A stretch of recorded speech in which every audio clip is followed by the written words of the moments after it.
বিসমিল্লাহির রহমানির রহিম। প্রিয় সাংবাদিক বন্ধুগণ, আসসালামু আলাইকুম। আজকে আমাদের বাংলাদেশ জাতীয়তাবাদী দল বিএনপির ভারপ্রাপ্ত চেয়ারম্যান জনাব তারেক রহমান সাহেবের সভাপতিত্বে বাংলাদেশ জাতীয়তাবাদী দলের জাতীয় স্থায়ী কমিটির জরুরি সভায় নিম্নে বর্ণিত প্রস্তাব গৃহীত হয়েছে, যেটা আমি আপনাদের সামনে পাঠ করে শোনাচ্ছি। গতকাল সন্ধ্যায় ইনকিলাব মঞ্চের মুখপাত্র শরীফ ওসমান হাদি সিঙ্গাপুরে চিকিৎসাধীন অবস্থায় শাহাদাত বরণ করেছেন। ইন্না লিল্লাহি ওয়া ইন্না ইলাইহি রাজিউন। কাপুরুষোচিত এই হত্যাকাণ্ডের আমরা তীব্র ঘৃণা ও নিন্দা জানাচ্ছি।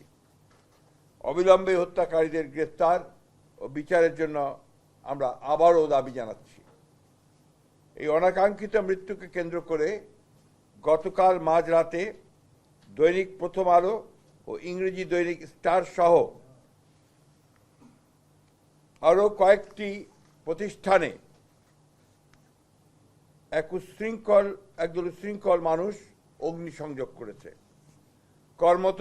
কর্মরত সাংবাদিকদের জীবন মৃত্যু ঝুঁকির মধ্যে ঠেলে দিয়েছে। সম্পাদক পরিষদের সভাপতি, নিউ এজের সম্পাদক, ফ্যাসিবাদ বিরোধী জুলাই আন্দোলন সহ দেশের সকল গণতান্ত্রিক আন্দোলনের অন্যতম সাহসী ব্যক্তিত্ব বরেণ্য সাংবাদিক জনাব নুরুল কবিরের উপরে আক্রমণ করা হয়েছে। ছায়ানট সহ আরও কয়েকটি সাংস্কৃতিক প্রতিষ্ঠানে হামলা করা হয়েছে এবং আজ উদীচীতেও হামলা করা হয়েছে এবং অগ্নিসংযোগ করা হয়েছে। এবং গতকাল খুলনা ও ভারতের হাইকমিশনের কার্যালয় বাসভবনে হামলা করা হয়েছে। চট্টগ্রামে ধানমন্ডির 32 নম্বরে আবার অগ্নিসংযোগ করা হয়েছে। ইন্দিরা গান্ধী কালচারাল সেন্টার ভাঙচুর, অগ্নিসংযোগ করা হয়েছে। উত্তরাতে 32টি দোকান ভাঙচুর ও আওয়ামী লীগ নেতার বাড়িতে অগ্নিসংযোগ করা হয়েছে। এবং সবচেয়ে মারাত্মক, ধর্ম অবমাননার অভিযোগ এনে ময়মনসিংহে এক হিন্দু যুবককে গাছে ঝুলিয়ে পিটিয়ে হত্যা করা হয়েছে, আগুন দিয়েছে। চট্টগ্রামের মহিউদ্দিন চৌধুরীর বাসায় আবার অগ্নিসংযোগ করা হয়েছে, ভাঙচুর করা হয়েছে। বীর বাহাদুরের বাড়িতে চট্টগ্রামে অগ্নিসংযোগ করা হয়েছে। রাজশাহীতে ডেইলি স্টার প্রথম আলোর কার্যালয়ে ভাঙচুর করা হয়েছে। আমি নিউ এজের সম্পাদক নুরুল কবিরের কথা আগেই বলেছি। আমরা এই ঘটনাবলীর তীব্র নিন্দা জানাচ্ছি ও ঘৃণা প্রকাশ করছি।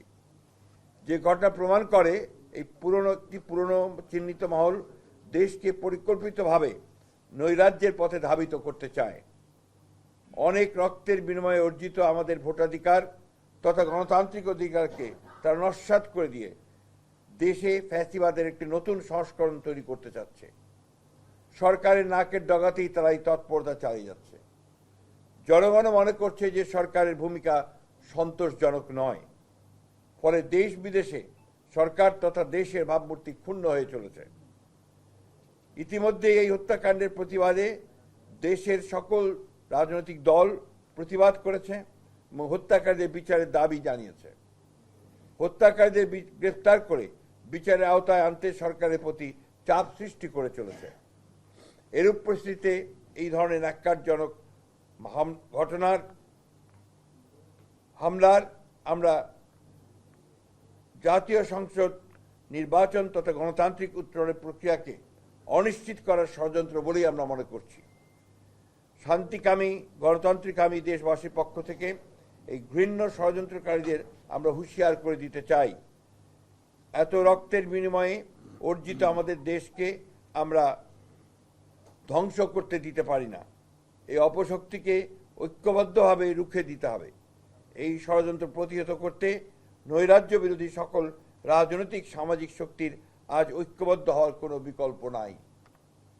যে ঐক্যের মাধ্যমে আমরা ফ্যাসিবাদের পতন ঘটিয়েছি এবং অন্তর্বর্তীকালীন সরকার ও জাতীয় নির্বাচন আদায় করেছি, তারই ধারাবাহিকতাতে আমরা সকল দেশপ্রেমিক শক্তিকে আজ আবারও ঐক্যবদ্ধ হওয়ার আহ্বান জানাচ্ছি।